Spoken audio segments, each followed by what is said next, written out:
Hey guys, what's up? So we just got through Skinwalkers, and I thought Skinwalkers is one of those that kind of deserves its own video. And a lot of the time in the Free to Succeed episodes, when I say I've cleared a faction, I get a lot of comments of people saying they wish they could have seen the run. So I did record the run. We'll play it at the end of this video. And I just wanted to talk about the gear and the team that I did it with before I moved the gear off of them, because I had to re-gear like Fane, who I use in my clan boss team. I had to gear her differently, had to steal some gear from a few different champs. So I wanted to go ahead and make a video covering the champs and talk about how we did it. And then what I'll probably do is just mention it tomorrow in Free to Succeed or whenever I record it, and then card here for anybody that's interested. But the team we did it with is Basher, Horaphes, Fane, Steel Skull, and Cleo. And Cleo is at 5-star. Now, I tried it. This is also a mostly full auto run. I kind of guided them at the boss. I wanted to take out the left minion first and then the right minion. So I targeted that. And I thought about intervening a couple times as I was watching, but then I was like, no, I kind of want to see if they can do it on their own. So we did. This is not a team that's going to do it every time. With this gear, you have to get a little bit of RNG. I think a couple times we got screwed by RNG. A couple times it favored us. Things ended up working out in our favor on this particular run. I'm glad I didn't have to do it a bunch of times. So this is not necessarily a farm team, but this is how I got through it. And if they can do it on auto, if you want to go in and manual it with a team similar to this with the similar gear, you'll probably have a much better time. Again, I'm just hard-headed, and I like to try to get my teams to auto everything. So, I give myself bigger headaches over it. But let's talk about it. Now, Basher is on a very crappy stun set. I like Basher on stun for the waves. I don't think it's as important for 21 for the boss level. I don't think it matters that much. The waves are not really that hard to get through, to be honest, especially if you've got Horaphes. This is nothing is good about this. He doesn't really have as much accuracy as I'd like. He's very slow. The defense is okay. The HP is like subpar. It's a bad set. But it's what he's got. Okay, so it's basically a leftover stun set. And then masteries we didn't do anything for. Basher is skilled up on his A2. That's the one I was mostly concerned about. But again, Basher, I used Basher because I have him, and he is handy for the waves. I don't think he's as necessary as he is for like 19 and 20 though, where you have some waves that are real pains. He's much more helpful. He is very good here, and the stun set is great. It's not that he wasn't helpful. I just don't think, like, if you're already on the boss stage and you haven't used him, I don't know that I would think you would need to build him. The block buffs was nice, I'll say, for the boss, because if you put block buffs up on the boss tries to steal, I think, before he cleanses. So he'll steal, those will get blocked, and then he'll transfer debuffs. So he tries to steal all your buffs. He will take them off of you. He won't be able to put them on, but then he'll put block buffs on your team. So in that regard, Basher is pretty dope. So maybe I'll change my energy a little bit here. I think for what he brings to the waves, and then that mechanic alone, that you can keep the buffs going up on the boss, Basher's pretty good for this. So honestly, I probably could have dedicated a better set of gear to him, but I take it back. I'd say Basher was pretty clutch here at moments. So anyway, that's Basher. Horaphes, we just went full immortal. I did end up having a 6-star him. I tried it at 5-star, and they got pretty close, but toward the end, they just got a little overwhelmed, and Horaphes went down. So getting him to 6-star, getting a resistance banner on him, and having that HP scale a lot better than it did at 5-star, I think was the difference maker, because I tried it on 5-star, they failed. I 6-starred and maxed him out, put a resistant banner on him, went back and did it, and they cleared it on the first try. So that was the difference maker, I would say. You want a lot of HP on him. He can be moderately fast, and then a good bit of, if you can get more resistance, great. This is what we could get on him with our immortal set. He is, again, skilled up. I was going for the revive. I had to end up burning 4 extra books. I really only wanted the revive skilled up, but that's what we're rocking with there.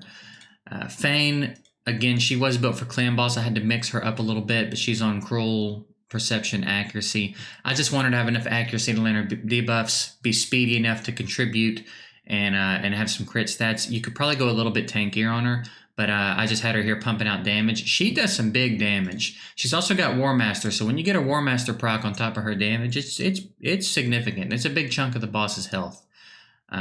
So that's a quick look at her masteries as well. Again, we're down on War Master. Man, this chair, dude. And she is, of course, skilled up where it counts. We got pretty lucky with her stuff, but you could skill her up there for this. It would probably be more helpful, honestly. It's tiny turn meter steal, tiny turn meter steal, but it's turn meter steal. So, but anyway, that's what she looks like. Steel Skull, I stole my Bad L's gear. So we went Reflex and Perception. Reflex was procking its ass off. We got a lot out of the did I say Perception? I meant Reflex. If I didn't, I meant Reflex was procking its ass off. Like every turn, I feel like we were getting a Reflex proc. So that was pretty helpful. He did a great job of healing and single target cleansing and stuff. I wanted to get some accuracy on him so he can land his poisons because those were very helpful. And then again, just fast, tanky. Resistance probably wouldn't be a bad idea on him either. If you could keep Steel Skull and Horrorfies from catching debuffs, you're going to be fine. Like, then it's just going to be a matter of timing the revive right and everything. But if you can keep, if Steel Skull is fast enough and tanky and you have enough resistance, because that was a big issue for me, was him fear procking when the run would almost fail. And then keep him safe from debuffs, probably even more so him. I think it's going to be honestly not that bad.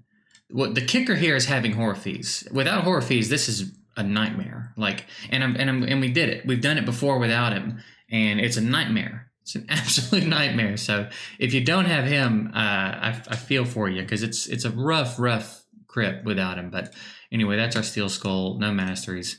We did skill Steel Skull all the way up. So that's that. And then Cleo, I think this was the gear that my Vlad was wearing. I had her on some other leftover stuff, and she was just so squishy, and she wasn't really doing any damage. So we switched over to what my Vlad had on, minus another. I think we put another Perception set on her. Her debuffs are pretty handy, I have to say, even though she doesn't really have enough accuracy. We've got a little bit of damage on her, and then again, she's just here because like she's the only other one I had. She's great for 1920. When you get her AoE up, put a hex on everybody, and then use this. This is massively helpful, especially in conjunction with Basher's increased cooldown thing for like the Cephalia waves and stuff in the earlier stages. In 21, again, she's here because I had her built. The hex was pretty handy. Other than that, she wasn't really doing much. She's not really a crucial part of this run, to be honest. I think she's very replaceable in this team. I just didn't want to build another champ. I was trying real hard not to build another champ. So as far as other options, like, I mean, any Legos you have are probably going to be desirable, but like I heard a lot of people talking about Snorting Thug, and Snorting Thug seems like a great option. We've got great base HP. Everything he does scales on HP. He's an HP champ. And he steals buff, potentially 2 buffs with the A1. He ignores defense if the enemy has no buffs, or steals 2 buffs from the target. Still a hit either way. And then when he gets hit, has a chance of stealing buffs. So this could be a really good counter to the boss constantly stealing your team's buffs. He has opportunities to steal them back for himself, and then ignore defense when you manage to hit when the boss doesn't have buffs. So this is pretty cool. I actually I had quite a few people tell me they used Snorting Thug, and even at like 5-star with very minimal gear, they said he contributed pretty heavily. So I don't have any personal experience with him, but a lot of people were singing Snorting Thug's praises. So if you are looking for another member for the team, he was my next one. If I didn't clear it this time, he was the next one I was going to build. And then if that didn't work out, I was going to go build a Satyr, which is the uncommon. I've done a video on him because he's got a slow and then a four random hitter. But when there's minions are gone, it's just the boss. So it's a lot of turn meter knockback if he crits, and you can get it on a 3-turn cooldown. And then if you can get him fast enough or get him on like a reflex or relentless or something, he can basically keep the boss from getting a turn. We did a video on him a while back too, if you want to check that out, but I'll card to it if I remember up there. But he was like our last ditch effort, but I thought like, surely I've got the tools without having to do that, because I'm never going to use Seder for anything else. You know what I mean? Like I really hated the idea of doing that. Kind of the same with like Snorting Thug and some of these other ones. They're going to be great to solve that problem, but I'm not going to do anything else with them. So that's it. That's how I did it. Again, I can't like speak to all the other ways to do it. If you don't have horror fees, again, I feel for you, because holy cow, does he make this more bearable? But that's it. That's a look at how we did it. And Cleo, just real quick, has no masteries, has no skill ups, so very minimal. That 5th spot is so wide open for other options. So if you don't mind building a Seder, that would be great. Snorting Thug is apparently a great option. Any other Lego that you have is probably a good option. So that's that. I hope that this helps someone with this. This is the worst crypt in my. I used to think there was a couple that like gave it some competition, like Knights Rev is kind of tough. Dark Elves is surprisingly hard. Bannerlord is giving me surprising trouble. Like there's a couple that are like in contention for the worst. Skinwalkers is the worst. I think hands down. I don't think there's a worse crypt than Skinwalkers. So hopefully you get something out of this. Maybe you see a champion here that you have that maybe you didn't think could be helpful, and now you see that they can be. If you have any questions, drop them in the comments. I imagine someone else in the comments will try to help you out. You can join the Discord and get with us. We can all try to help you out with some advice. And I'm back to streaming now. I go live at 9 a.m. Sydney time, which is like 6 p.m. Central, 7 p.m. Eastern in the States. And then I think it's like midnight in the UK or something, but you can plug it into a time zone converter. So if you want to come to the stream, we do stuff like this in the stream. So we can try to get you some help, but it's tough, man. Skinwalkers was rough. This one was draining. I was so tired. I was so tired. I almost stopped trying today because I was just sitting there in my chair, like I was out loud, like I'm so tired of thinking about Skinwalkers. So it feels really good to have it done. So hopefully you can take something from this and implement it in your own account and get through it yourself. So I'm getting out of here. Appreciate you guys watching. Hope it was helpful. Like, subscribe, all that fun stuff, and we'll see you later.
Oh my God, bro. Oh my God, let's go. Let's go. Never again. Oh my God.